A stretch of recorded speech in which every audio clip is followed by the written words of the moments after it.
what to do, when.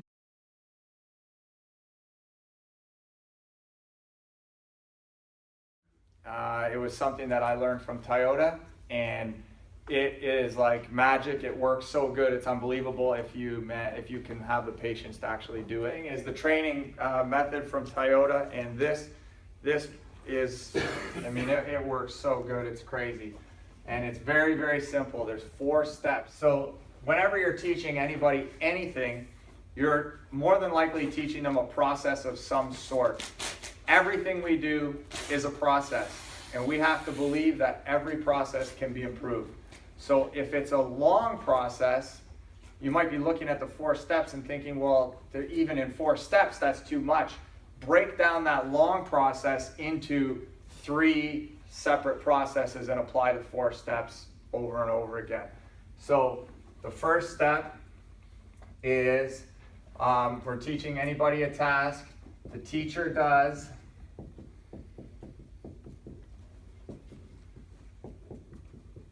And then the student, you know what's funny? The bigger the whiteboard, the bigger the writing. If I only had a whiteboard that big, I would probably write it. That's amazing. You throw that ball up through the handle there. Teacher does, what do I do with that? Throw the ball up through the handle there and just have, well, you can reach it. Student, you're tall. Student watches.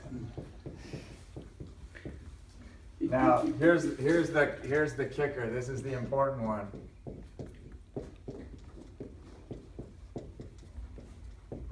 No talking. So whatever the task is, Filipe is going to teach me how to do something. He does it at full speed. He's the expert, full operator speed. He just does that process from start to finish, and I stand and I watch. Typically, that never ever happens. Most people want to just delve in. Okay, so this is what we do first. I take my iPad holder, I put my pen on it, then I put the markers like that, then I put my phone like that. You got it? Yeah, I got it. It all makes sense. And then when you go to do it, it doesn't pan out so good. So there's stuff happening here in our brain that we don't necessarily realize, but when we're not allowed to talk and we're just watching, we're capturing a whole different set of information than we are when we're allowed to talk. So our brains are asking questions and answering questions and picking up little nuances that the operator is doing as the expert that we wouldn't have picked up if we were talking, because there's that little bit of distraction. So then step 2 is teacher does.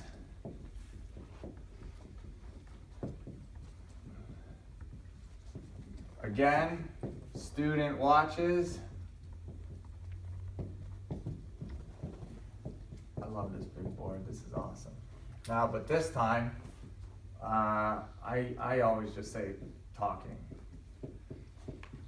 Talking aloud. So, I mean, when I'm explaining, I just say talking, but talking means full explanation, full question and answering. This is why I'm doing this. This is why I'm doing this. Well, what about that? Well, because of this. So, absolute 100% communication back and forth, as we would normally explain a task to somebody, but usually we leave out step 1. So this is like traditional. People start here. Then we move on to step 3, which is student does, teacher watches,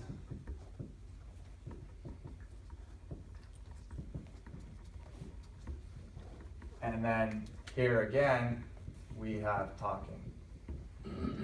So we're allowed to talk the student through what's happening, and again, as many explanations as you need, whatever it takes.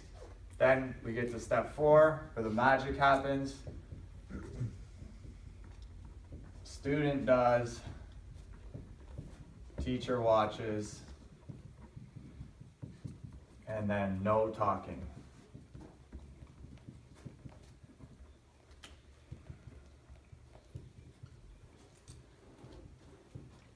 Now, seems real easy, right? I mean, like, wow, 4 easy steps.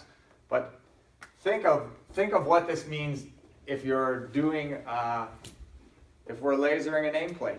Okay, so you're gonna go through the whole process of programming the computer, finding the order, looking at the paperwork, lasering the nameplate. Right about there, our patience is already run out, and we're like, I just wanna get this guy going. It's all set up now, just run it. It takes real discipline to take that nameplate, throw it in the garbage, delete everything from the computer, and start again. And now you do it again.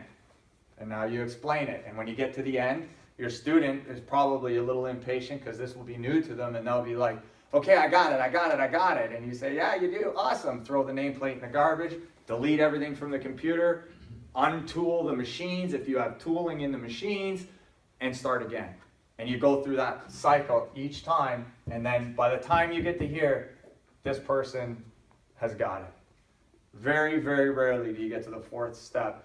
And if you get to the fourth step and they didn't get it, there's only two possibilities. One, there's too much information in there, and we need to break it down into two separate learning four-step processes, or they just didn't get it, and one more iteration through here will do the trick. So for anywhere, if the student kind of comes to a roadblock and like, I just don't remember, we go back up to here, always. So you go back up to here if anything goes wrong on this level, back up. Never, never, never, never go back to here or here, always back up to here. Because you don't know where our brains are picking up information from. You don't know at which step the information is missing. So right back to the top and just do it again. It's like, if it takes 30 minutes, big deal. So one of the best stories I have, which is this, like at my shop, we only train this way. And if someone tries to explain something not doing this, I hope that my guys will stop them and say, please teach me in this fashion, because otherwise I know I won't learn it. And we had a new kid, it was his third day, and he was moving parts down a conveyor. And so he's sliding these parts down the conveyor, and I just happened to be in the shop that week, and I came over and I said, so this is good. I see you're moving parts from the saw down the conveyor here, but the CNC machine is right here. And I said, flow has stopped. Why? I want to know why these parts aren't moving anymore. And he's like, well, I don't know. I'm just bringing parts from here to here. And I'm like, well, where do they go next? He's like, well, they have to get machined on the CNC. I'm like, so why are they stopping? He's like, oh man, this guy's annoying. He's thinking I'm crazy. He's like, okay, so I don't know how to run that machine. Why not? Well, no one showed me how to run that machine. This is like, remember, it's his third day. He's probably a little nervous about just moving the parts from here to here. And now I'm telling him to turn around and run this monster-sized CNC. He's a little bit overwhelmed. And I said, get our guy who runs this machine to come show you how to run this part. Okay, so he goes and gets him. The guy comes over. About 2 hours later, they definitely went through this four-step process.